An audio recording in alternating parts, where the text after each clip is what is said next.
জুলাই জাতীয় সনদের ভিত্তিতে ফেব্রুয়ারিতে নির্বাচন সহ 5 দফা দাবিতে আন্দোলনের কর্মসূচি ঘোষণার লক্ষ্যে বাংলাদেশ জামাত ইসলামী আয়োজিত সংবাদ সম্মেলন।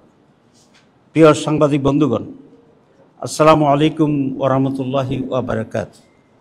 দেশের এক গুরুত্বপূর্ণ সময়ে আজ আমরা আপনাদের সামনে উপস্থিত হয়েছি। বর্তমানে বাংলাদেশ একটি রাজনৈতিক সংকটের মধ্যে দিয়ে সামনে অগ্রসর হচ্ছে। 2024 সালের জুলাই আগস্টের সফল গণঅভ্যুত্থানের পর স্বৈরাচার শেখ হাসিনা পদত্যাগ করে দেশ ছেড়ে পালিয়ে যায়। দেশের প্রশাসনিক কাঠামো ভেঙে পড়ে। দেশে কোনো সরকার না থাকায় সাংবিধানিক শূন্যতার সৃষ্টি হয়। সংবিধানের অনেক বিধানাবলী অকার্যকর হয়ে পড়ে। এমনি পরিস্থিতিতে জনগণের অভিপ্রায়ের পরম অভিব্যক্তি ও জাতীয় ঐক্যমতের ভিত্তিতে অন্তর্বর্তী সরকার গঠিত হয়। এই সরকারের বৈধতার উৎস এবং ভিত্তি হচ্ছে সংবিধানের অনুচ্ছেদের সাথে বর্ণিত বিধানের জনগণের অভিপ্রায়। প্রিয় সাংবাদিক বন্ধুগণ, সংবিধানের ত্রুটি ও রাষ্ট্রের কাঠামোগত অবস্থার সুযোগে কর্তৃত্ববাদী শাসন, ভিন্নমত দমন, দুর্নীতি ও দলীয়করণের ফলে গোটা দেশ অকার্যকর হয়ে পড়ে। সাংবিধানিক প্রতিষ্ঠানসমূহ ধ্বংস হয়ে যায়। ফলে রাষ্ট্রের সব বিভাগের সংস্কার অপরিহার্য হয়ে ওঠে। অন্তর্বর্তী সরকার দায়িত্ব গ্রহণের পর রাষ্ট্রের প্রয়োজনকে সামনে রেখে জনগণের প্রত্যাশা পূরণের লক্ষ্যে গণহত্যার বিচার, রাষ্ট্র সংস্কার ও স্বৈরাচার ফিরে আসার সকল পথ রুদ্ধ করার প্রত্যয় নিয়ে কাজ শুরু করেন। গঠিত হয় বিভিন্ন সংস্কার কমিশন।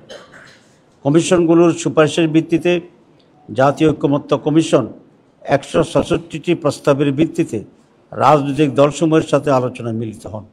দীর্ঘ আলোচনার পর 84 প্রস্তাব সিদ্ধান্ত আকারে গৃহীত হয়।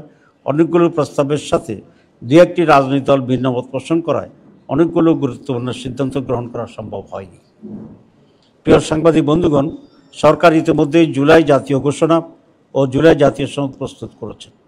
একটি বৃহৎ রাজনৈতিক দল হিসেবে বাংলাদেশ জামাত ইসলামী জুলাই জাতীয় ঘোষণা ও জুলাই জাতীয় সনদের প্রয়োজনীয় সংশোধনী সহ তাদের পরামর্শ সরকারের নিকট উপস্থাপন করে।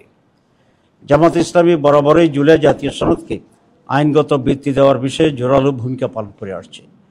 জাতির ক্রান্তি লগ্নে ডক্ট্রিন অফ নেসেসিটি হিসাবে অতীতের বিভিন্ন নজির ও উদাহরণ তুলে ধরে জুলাই জাতীয় সনদের আইনগত ভিত্তির বিষয়ে জামাত ইসলামী বারবার তার সিদ্ধান্ত অবস্থান ব্যক্ত করে আসছে। আমরা মনে করি জুলাই জাতীয় সনদের আইনগত ভিত্তি প্রদান ব্যতীত ছাত্র জনতার রক্তের বিনিময়ে অর্জিত অভ্যুত্থান ও তার অর্জন ব্যর্থতায় পর্যবেসিত হতে পারে। প্রিয় সাংবাদিক বন্ধুগণ, ইতিমধ্যে জাতীয় সংসদ নির্বাচনের রোডম্যাপ নির্ধারণ করা হয়েছে।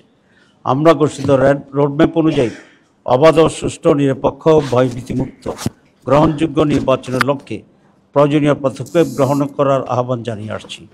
আমাদের অতীত অভিজ্ঞতা অনুযায়ী কালো টাকার ব্যবহার বন্ধ, ভোট কেন্দ্র দখল, পেশি শক্তি প্রদর্শন ও ভোটের বিভিন্ন অনিয়ম ও অপতৎপরতা বন্ধ, কোয়ালিটি সম্পন্ন পার্লামেন্ট এবং দক্ষ আইন প্রণেতা তৈরি সহ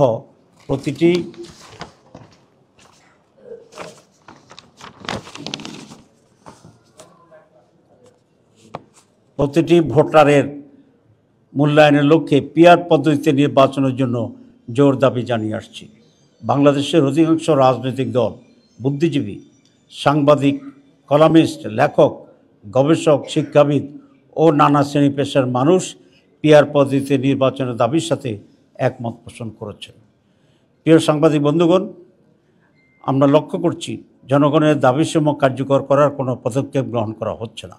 এমন অবস্থায় জনগণের দাবি আদায়ের জন্য গণ আন্দোলনের কোনো বিকল্প নেই।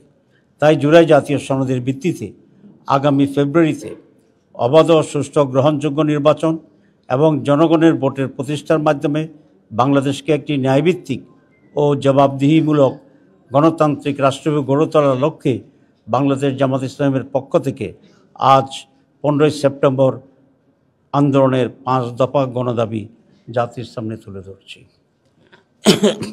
দাবিসমূহ: জুলাই জাতীয় সনদের ভিত্তিতে আগামী ফেব্রুয়ারিতে নির্বাচন আয়োজন করা। 2, আগামী জাতীয় নির্বাচনে উভয় কক্ষে পিআর পদ্ধতি চালু করা। 3, অবাধ, সুষ্ঠু ও গ্রহণযোগ্য নির্বাচনের লক্ষ্যে সকলের জন্য লেভেল প্লেইং ফিল্ড নিশ্চিত করা। 4. ফ্যাসিস্ট সরকারের সকল জুলুম, নির্যাতন, গণহত্যা ও দুর্নীতির বিচার দৃশ্যমান করা। 5. স্বৈরাচারের দোসর জাতীয় পার্টি ও 14 দলের কার্যক্রম নিষিদ্ধ করা। উক্ত দাবিসমূহ বাস্তবায়নের লক্ষ্যে নিম্নোক্ত কর্মসূচি পালন করা হবে ইনশাআল্লাহ। 1. 18 সেপ্টেম্বর রাজধানী ঢাকায় সমাবেশ ও বিক্ষোভ মিছিল। 19 সেপ্টেম্বর দেশের সকল বিভাগীয় শহরে বিক্ষোভ মিছিল। 26 সেপ্টেম্বর দেশের সকল জেলা উপজেলায় বিক্ষোভ মিছিল। এইসব কর্মসূচি বাস্তবায়নের মাধ্যমে জনগণের দাবি আদায়ের লক্ষ্যে ঐক্যবদ্ধ হওয়ার জন্য আমরা দেশবাসীর প্রতি উদাত্ত আহ্বান জানাচ্ছি।